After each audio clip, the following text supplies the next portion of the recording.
Of India के तत्वावधान में एक वर्चुअल लेक्चर का आयोजन किया जाएगा। उस कड़ी में हम लोग ये आयोजन कर रहे हैं। आप सबको विदित है कि 10 जुलाई से लेकर के और 26 अगस्त तक रेगुलर हम लोगों ने प्रोग्राम किया था वर्चुअल लेक्चर का। उसके बाद उतना रेगुलर होना संभव नहीं था, इसलिए हम लोगों ने यह तय किया कि इस सीरीज को कंटिन्यू करने के लिए हर महीने के सेकंड सैटरडे को दिन सुनिश्चित कर दिया गया कि उस दिन किसी न किसी विशेषज्ञ को आमंत्रित कर किसी न किसी महत्वपूर्ण मुद्दे पर हम लोग वर्चुअल लेक्चर कराएंगे और उसी की कड़ी में हम आज यहाँ उपस्थित हैं। इसके पहले हमने डॉक्टर R.K. मिश्रा साहब को, जो नेफ्रोलॉजी के हैं, मेदांता इंस्टीट्यूट के, उनको हमने आमंत्रित किया। इसी तरह से और भी विशेषज्ञों को हमने आमंत्रित किया और आज एक बड़े ही महत्वपूर्ण विषय पर ये लेक्चर आयोजित है, ऑल अबाउट कैंसर। तो उसके लिए हमने भी एक बहुत कुशल विशेषज्ञ को चुना है इस लेक्चर के लिए, और होता है ना फिर वो है डॉक्टर मीना मिश्रा जी। वाला गेम वो। मैं इस प्रोग्राम को शुरू करने के पहले आप सभी प्रतिभागियों का मैं हार्दिक स्वागत अभिनंदन करता हूं कि आप लोगों ने अपने व्यस्ततम समय में से समय निकाल करके आप इसमें भाग ले रहे हैं, क्योंकि हम लोग ये देखते हैं कि यह एक बहुत कठिन बात है किसी की बात को सुनना, और हम तो आप लोगों के विशेष आभारी हैं कि हमारे जो पुराने सहयोगी हैं विदाउट फेल वे हमें समय 1 घंटे का कम से कम दे देते हैं और हम अपने कार्यक्रम को सफल मान लेते हैं। मैं एसोसिएशन की तरफ से डॉक्टर मीना मिश्रा जी का हार्दिक स्वागत अभिनंदन करता हूं, जिन्होंने डॉक्टर कुमुद श्रीवास्तव जी के माध्यम से डॉक्टर मीना मिश्रा जी को सुनने का यह अवसर प्राप्त हो रहा है। और डॉक्टर मीना मिश्रा जी ने अपना समय हम लोगों को दिया, इसके लिए हम आभारी भी हैं और हम उनका हार्दिक स्वागत अभिनंदन करते हैं। मैं आपको थोड़ा सा परिचय डॉक्टर मिश्रा का देना चाहूँगा। डॉक्टर मिश्रा एक बड़े ही महत्वपूर्ण संस्थान से जुड़ी हैं और नई दिल्ली में इन्होंने स्थापित किया है brain behaviour research foundation of India, उसकी ये चेयरपर्सन है। और ये ऑन्कोलॉजी, जिसको हम कैंसर के विज्ञान के रूप में जानते हैं, उसमें स्किल्ड है। और इन्होंने डॉक्टर ऑफ मेडिसिन की डिग्री इन्होंने प्राप्त की है और रेडियोथेरेपी में इन्होंने कुशलता हासिल की है। और इन्होंने गुड़गांव के फोर्टिस मेमोरियल रिसर्च इंस्टीट्यूट में रेडिएशन ऑन्कोलॉजी डिपार्टमेंट में एसोसिएट कंसल्टेंट के रूप में भी इन्होंने कार्य किया है। इनके डिटेल्स को देखते हुए हम कह सकते हैं कि एक बहुत ही कुशल, अनुभवी और एक अच्छी जानकारी के साथ डॉक्टर मीना मिश्रा जी हम लोगों के बीच में उपस्थित हैं। मैं एक बार फिर आप सबका मैं स्वागत करता हूं और एक संस्था जो डॉक्स नियर मी है, जिसके कर्ता रहता डॉक्टर पंकज श्रीवास्तव और राजीव श्रीवास्तव जी हैं। इन लोगों की संस्था के ने हमको अपना सहयोग दिया है और दोनों संस्थाओं के संयुक्त तत्वावधान में हम लोग ये लेक्चर आयोजित किया है। इसका जो टेक्निकल सपोर्ट है आशीष श्रीवास्तव जी के माध्यम से ये हमें जूम और फेसबुक लाइव दोनों पर हमें ये कार्यक्रमों को यह टेक्निकल सपोर्ट मिल रहा है। हम डॉक्स नियर मी के भी हम आभारी हैं। और अब मैं डॉक्टर मीना मिश्रा जी से अनुरोध करूंगा कि आप अपना संबोधन में प्रारंभ करें। हमारे इस श्रोता गण में हर तरह के लोग हैं, इसमें विद्वान मनोवैज्ञानिक भी हैं, इसमें स्टूडेंट्स भी हैं, इसमें एक जनरल पब्लिक के लोग भी हैं। इसलिए हम चाहेंगे कि यदि आपका संबोधन हिंदी में हो जाए तो सबको समझने में जानने में सुविधा होगी। ये आपके ऊपर निर्भर है। मैं एक बार फिर आपका स्वागत करते हुए मैं आपसे अनुरोध कर रहा हूं कि आप अपना संबोधन शुरू करने की कृपा करें। डॉक्टर मीना मिश्रा जी। नमस्कार सर, सबको नमस्कार और नए वर्ष की शुभकामनाएं। और आपने इस साल की शुरुआत एक बहुत ही इम्पोर्टेंट टॉपिक से किया है और इसके लिए मैं आपको आपका धन्यवाद भी देती हूँ और आपको बधाई भी देना चाहूँगी, क्योंकि जैसे अभी आप देखेंगे मेरे इस लेक्चर में कि कैसे कैंसर एक बहुत ही तेजी से फैलने वाली बीमारी बनती जा रही है।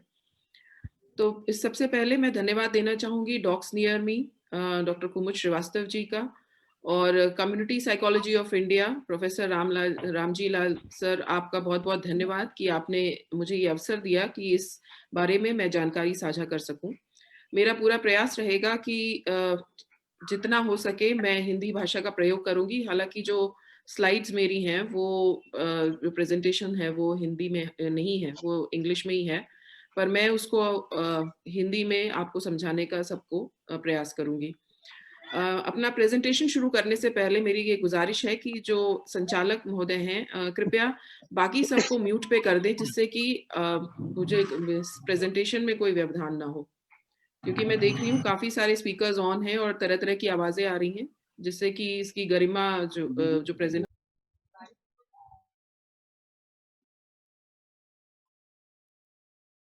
स्क्रीन नजर आ रहा है सर? हाँ चलिए, madam screen is visible. Okay. तो जैसे कि आप सबको पता है कि हमारा आज का टॉपिक है कि ऑल अबाउट कैंसर। तो इस प्रेजेंटेशन में आप लोगों को मैं ये एक कम समय में ज़्यादा से ज़्यादा जो आपके लिए जो ज़रूरी जानकारियां हैं उसको देने का प्रयास करूंगी। और इससे पहले कि मैं इस प्रेजेंटेशन को शुरू करूं, इसका मैं श्रेय देना चाहूँगी कि ये प्रेजेंटेशन ज़रीन ज़रियावाला जो इंटरनेट पे इन्होंने अपना प्रेजेंटेशन डाला है, मैंने उससे इस जानकारी को कुछ जानकारियों को उठाया है।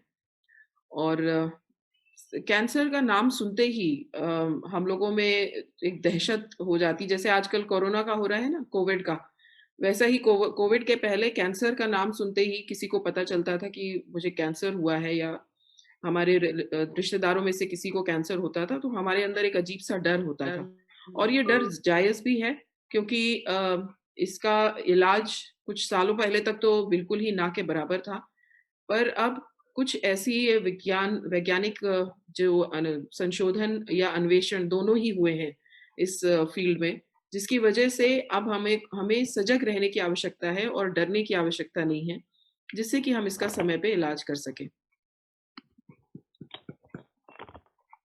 तो सबसे पहले एक सवाल मन में ये आता है कि कैंसर क्या है? कैंसर एक बीमारी है जो आपके कहीं बाहर से नहीं आती है, ये आप ही के शरीर में किसी भी जगह, किसी भी टिश्यू, किसी भी शरीर के हिस्से में ये हो सकता है।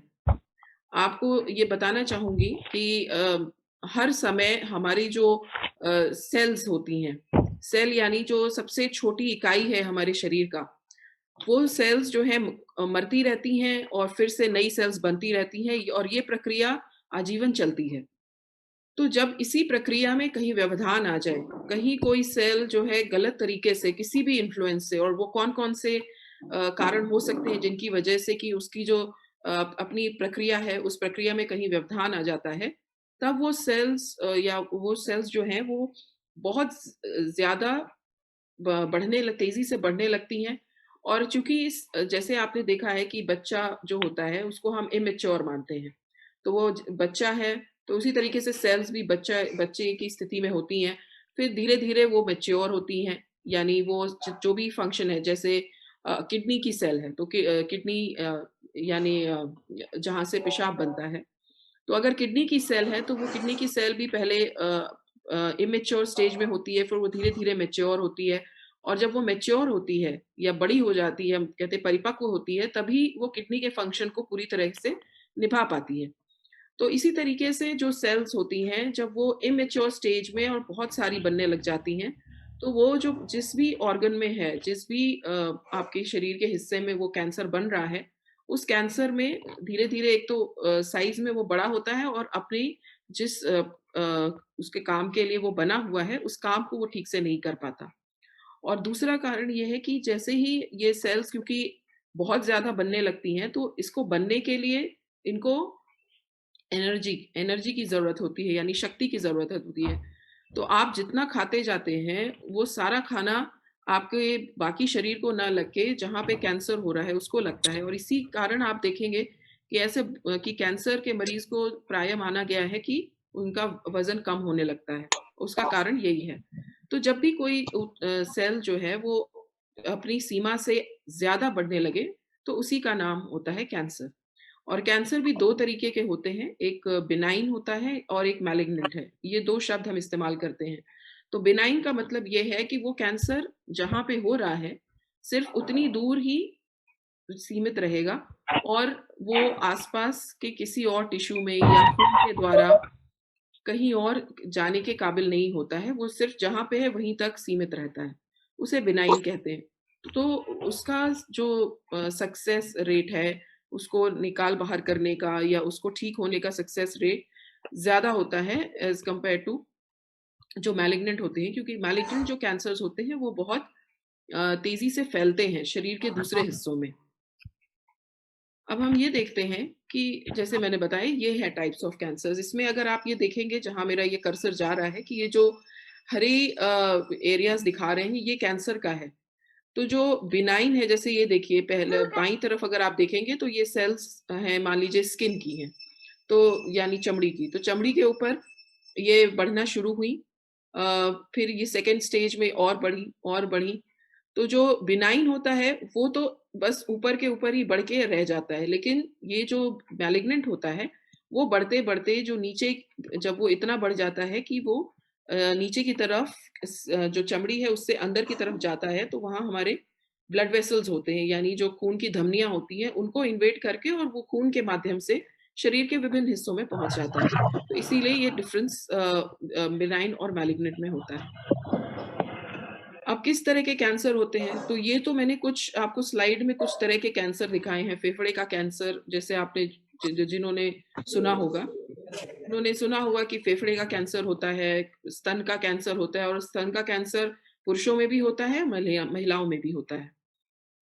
बड़ी आँत का कैंसर होता है, और मलमूत्र त्यागने वाली जो जगह होती है जिसको हम एनल कैनाल कहते हैं, वहाँ का भी कैंसर होता है।